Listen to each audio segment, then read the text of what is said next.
देखो, एक ट्रेडर है ना, अपनी पूरी जिंदगी लगा देता है एक अच्छी स्ट्रैटेजी ढूंढने में, लेकिन कभी वो ये समझने की कोशिश नहीं करता कि वो किस टाइप का ट्रेडर है। तो इस वीडियो को लास्ट तक देखना, अगले 1 मिनट में पूरी क्लैरिटी मिल जाएगी। तो वो समझने के लिए सबसे पहले आपको समझना पड़ेगा कि ट्रेडिंग में कितने टाइप्स के ट्रेडर्स होते हैं। सो सबसे पहली बात आ जाते हैं एक scalper, day trader and swing trader. ये 3 तरह के ट्रेडर्स होते हैं। अब इन तीनों के बीच का मेजर डिफरेंस समझने की कोशिश करता है।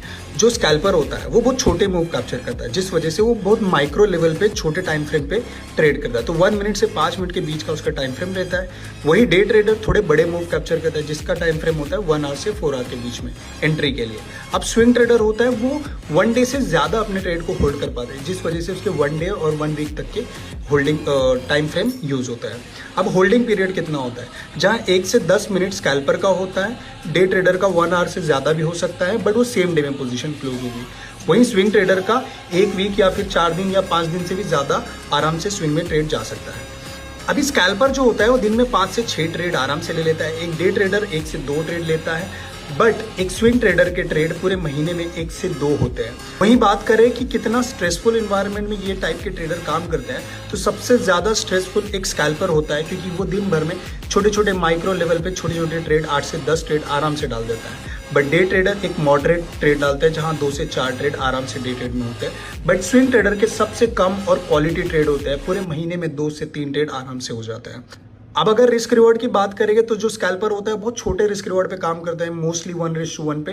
बट एक डे ट्रेडर आराम से 1:2 या फिर 1:2 से भी ज्यादा के रिस्क रिवॉर्ड टारगेट करता है।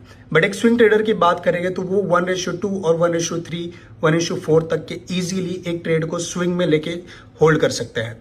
और अगर अब बात करें कि इन तीनों में से सबसे अच्छा विन रेट किसका होता है, अगर अच्छा विन रेट देखा जाए तो एक स्विंग ट्रेडर का विन रेट काफी अच्छा होता है, क्योंकि उनके नंबर ऑफ ट्रेड्स बहुत कम होते हैं पूरे महीने में, बट उनका विन रेट बहुत ज्यादा होता है, क्योंकि वो बड़े टाइम फ्रेम के ट्रेड होते हैं।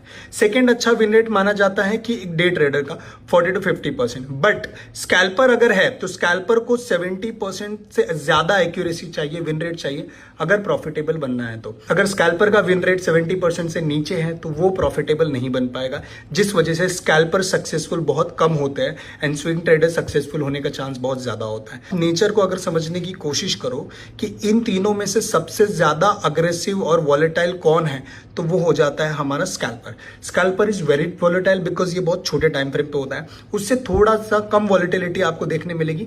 जैसे आप बड़े टाइम फ्रेम पे स्विच होते हो 1 आवर to 4 आवर के बीच में, आपको जो डे ट्रेडर का टाइम फ्रेम होता है वो थोड़ा सा आपको वॉलेटिलिटी कम देखने मिलेगी। बट जैसे ही आप स्विच करते हो स्विंग में, तो स्विंग में क्योंकि 1 डे और 1 वीक का टाइम फ्रेम है, तो आप जॉब करते हुए भी कम वॉलेटिलिटी में ट्रेड कर पाओगे। सो